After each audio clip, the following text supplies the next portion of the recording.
यह सच है कि किसी भी देश की प्रगति रक्षा और सुरक्षा पर ही निर्भर करता है। तो आइए आज हम रक्षा से संबंधित कुछ सवालों को जानें।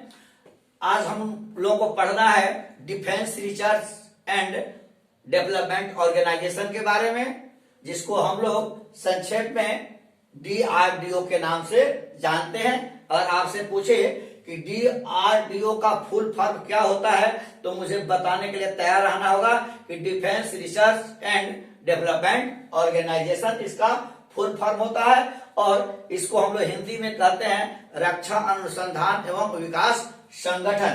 तो DRDO का गठन कब हुआ, यह आपसे पूछेगा कि defence research and development organisation का गठन कब हुआ, तो मुझे यह बताने के लिए तैयार रहना होगा कि 1958 ईस्वी में। इसके चेयरमैन कौन है, डॉक्टर जी सतीश रेड्डी है। और इसका मुख्यालय कहाँ है, तो नई दिल्ली में है। और DRDO भवन है उसी में इसका कार्यालय स्थित है। या इसको हम विशेष रूप से यह जाने कि यह राष्ट्रपति भवन के बगल में है और सेना भवन के सामने है। आपसे यह बड़ा ही इंपॉर्टेंट क्वेश्चन है, DRDO का मोटो क्या है। आपसे पूछेगा कि DRDO का आदर्श वाक्य क्या है, तो मुझे 3 बातें याद रखने की जरूरत है कि origin is in science, origin is in science.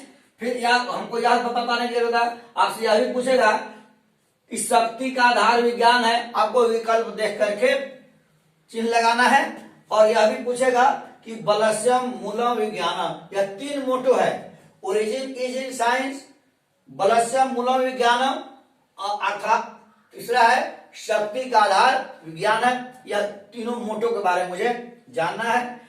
और एक बात, इसमें कितने लोगों को रोजगार मिलता है, इसमें 30,000 लोगों को रोजगार मिलता है, जिसमें 25,000 कर्मचारी होते हैं और 5,000 वैज्ञानिक होते हैं। और उसमें वही वैज्ञानिक होते हैं, वैसे ही वैज्ञानिकों की नियुक्ति की जाती है जो विज्ञान से स्नातकोत्तर होते हैं या बीटेक होते हैं। और उन लोगों की नियुक्ति गेट एग्जामिनेशन के आधार पर की जाती है। और आपसे पूछेगा कि JIRL क्या है, तो हम जानते हैं कि जीवाजी राव सिंधिया एक ग्वालियर के राजा थे, जिन्होंने 28 दिसंबर 1947 को जीवाजी औद्योगिक अनुसंधान प्रयोगशाला की स्थापना की थी। जीवाजी औद्योगिक अनुसंधान प्रयोगशाला की स्थापना की थी। इसी को JIRL के नाम से जाना जाता है, अर्थात Jiwaji industrial and research laboratory के नाम से जाना जाता है। और आपसे पूछेगा कि इसका उद्देश्य क्या है बतलावे, तो मुझे यह जानने की जरूरत है कि इसका उद्देश्य है विश्व स्तर पर भारत को समृद्ध बनाना, मजबूत बनाना, दुश्मन देशों से मुकाबला करने के लिए हथियारों का निर्माण करना, सैन्य दल को तैयार करना, मिसाइलों का निर्माण करना, हथियारों को ढोने के लिए वाहनों का निर्माण करना, इंस्ट्रूमेंटेशन का निर्माण करना और साथ ही साथ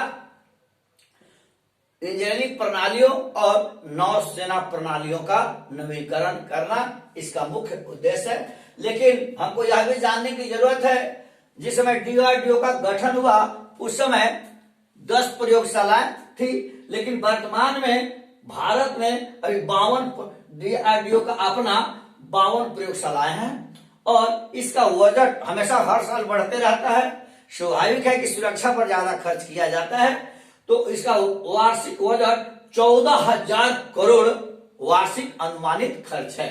और अब आपसे पूछेगा कि यह DRDO किसके अधीन आता है, तो मुझे यह जवाब देने के लिए तैयार रहना होगा कि यह रक्षा मंत्रालय के अधीन आता है। और हमने मिसाइल में लिख लिया है, डॉक्टर कलाम के बारे में लिखा है।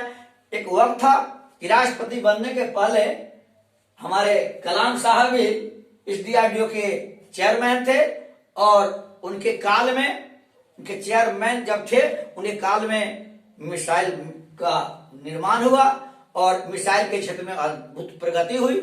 पोखरण वगैरह में उसका परीक्षण किया गया और इसी कारणों की वजह से डॉक्टर कलाम को मिसाइल मैन के नाम से जाना जाता है। तो आपसे विशेष रूप से याद करने की जरूरत है 4-5 गठन कब हुआ, मुख्यालय कहाँ है, मोटो क्या है, वार्षिक बजट क्या है